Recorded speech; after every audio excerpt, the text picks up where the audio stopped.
All right, hello everyone, and welcome to Three Interesting Things, episode 3. Miles and Justin here for another go. All right, up at the top, I'd just like to talk about some of the feedback that we've gotten, both online and in person, about the show. And I think we're going to make a couple of changes. We're learning as we go. And then the 3 interesting things, we are going to make them quite interesting going forward. That was another piece of constructive criticism that we got. Really Please, quick? yes. If you'll notice, if you'll go back to the previous 2 podcasts, neither of my things were personal. And I'm just better than my father is on. No, well, I made a big mistake. I got I think my ego got in the way.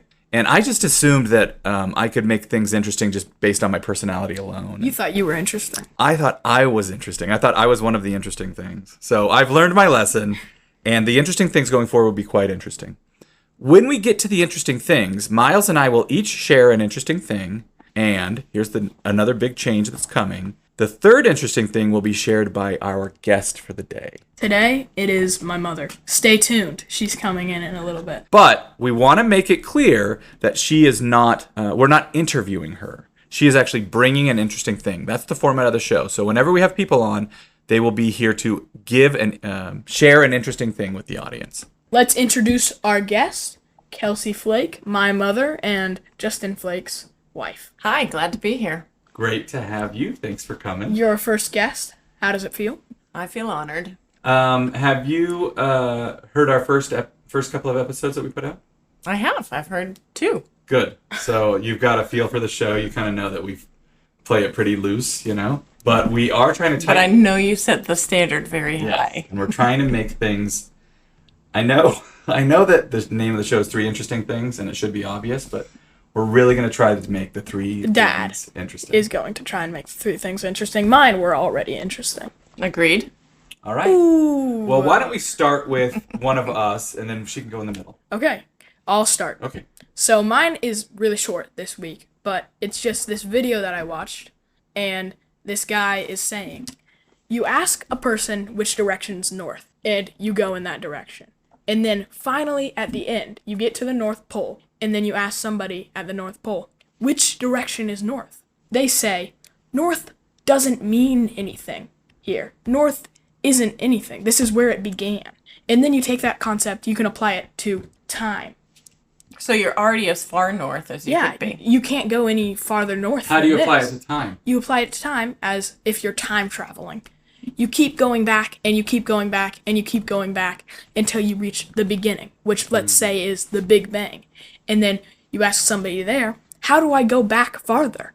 And they say, time doesn't mean anything here. You can't go back farther. This is as far back as you can get. And it's super weird because it's just so unfathomable to think of, first of all, what happens when you die. Second of all, what happens before anything happened. Before you were born. We've been dead for way longer than we've been alive. Yeah. Right? Count the time before we were born. Mm-hmm. Or even just like, I'm saying, the time before time started. Yeah. Crazy. What even happened? What was the Big Bang? So in history right now, we're learning about deism in the Enlightenment. And deism is the belief of there is a God, but you don't need religion. And some of the people believe that God just came along, created the world, and then put humans on it, left. And they think God isn't here. So let me ask you this, Miles. In the metaphor about the North Pole and comparing it to time, so in that metaphor, what is the South Pole?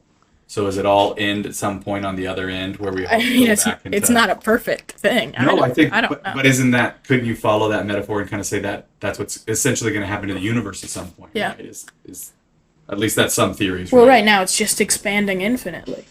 I know, but then they call it the Big Crunch or something. Yeah. Some people theorize that at the end, everything comes back together into that same kind of little spot that the Big Bang started. But... Okay, yeah, let's turn it over to our guest, Kelsey. One interesting thing from you. So if you know me, you know that I drink a lot of Coke, specifically Diet Coke. A lot of it. Yeah. So, anyways, I also listened to this podcast, and they were talking about Coke on it one day, and I got the book where they were talking about it, but I haven't actually started reading it. But I'm gonna talk about what they spoke on the podcast. So don't ask me too many questions because I don't know all the details yet. So now we're just stealing from other people's podcasts? Yeah. Okay. Anyways, so about Coke. So everybody knows that Coca-Cola used to have actual cocaine in it, right? And they took the alkaloid out that contained any cocaine in 1903. And then they started processing it differently, but they still have to have this ingredient that they bring into the United States that they get from coca leaves, all right? So Coke is the largest importer of coca leaves in the United States. Like, basically, they're the only people that can do it, right? Yeah. You can't import coca leaves. I can't import coca leaves. All right. In the 19-teens, got this deal with the United States government. They had to lobby for it and everything so that they can still import coca leaves. And they say they import it. They use this intermediary in New Jersey called Stepan. They keep them at arm's length, right? They don't want to actually be affiliated with this company, but basically it's Coke. And they import what they call decoconized coca leaves, and they like distill them and all of this kind of stuff, and then extract this essence that they call it merchandise number 5, and they still add it as a flavoring to all Coke, and they're still getting it from coca leaves, and like they're the only people in the United States that can import coca leaves. Does and Pepsi have that? So Pepsi tried to get it. They lobbied with the United States government, tried to get, the rights for all of it, and they basically, Coke said to Stepan, if you work with Pepsi, then we're done. Like, no contract anymore. It's over. And so nobody has ever been able to get the same contract with the United States government because Coke has too much power. That is pretty cool. Very interesting, Kelsey. Do you think there's any, residue of the drug in that flavoring? Do you think that's why you like it so much? It's because it's actually cocaine? Mom, do you think you're addicted to cocaine? I don't think I'm addicted to cocaine. I mean, there's got to be. At least I get it. But I think there's certainly something to it, right? So mom's addicted to cocaine. I'm going to start drinking Pepsi. Me too. I can't do cocaine, Kelsey. Mom, I don't want my brain to turn to mush. Okay, Dad, what is your interesting thing? Okay, I know I wasn't going to talk about personal stuff, but I'm going to talk about personal stuff for just a second. Okay, I'll probably cut this out. Oh, Miles. During COVID, lots of people moved to Montana because they thought it would be a good place to, be away from other people. It is. It was a great place to be in COVID, to be perfectly honest. I feel kind of bad because a lot of people suffered during COVID, but we had a great time. Really, nothing happened. No, it was awesome. I've never gotten COVID. I haven't either. Anyway, a lot of people moved here into the Flathead Valley, and a lot of them were from California and from big cities and places like that. And a lot of the people here are really frustrated with that, and they hate how it's changed the character of the place, and it's changed it from a small town feel and makes it feel more cosmopolitan. It does change the feel. Yeah, I've noticed. Since we've lived here, the feel has really changed quite a bit, and it was because of that, I think. Yeah. Anyway, I went to the History Museum this week, and I picked up this book about the history of Flathead Valley, trying to kind of learn a little bit more about the place that we're living, Miles. Yeah. There was a story about one of the early settlers of Flathead Valley, and he only lived here for 13 years, and when he left, he said it was because the valley had gotten too civilized. And Miles, that was in 1893. 1890. He left. Wish he could see it now. He left because he thought the valley had changed too much from when he had gotten here. And so I guess my interesting thing for today, Miles, is people never change.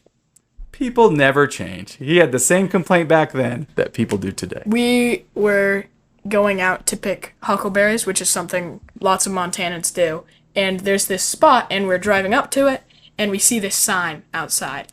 14-day limit stay. And then it says, in underlined bold text below that, in a piece of paper, it says, "No Californians!" Oh my gosh. And I have this friend who's Californian. He moved here during COVID, and he says, I was embarrassed to tell people that I was Californian. Because, people are not friends with him. There are certain people that aren't friends with him because he's from California. Yeah, that's true. All right, let's wrap it up. That's it for today, everybody. We'll see you next time.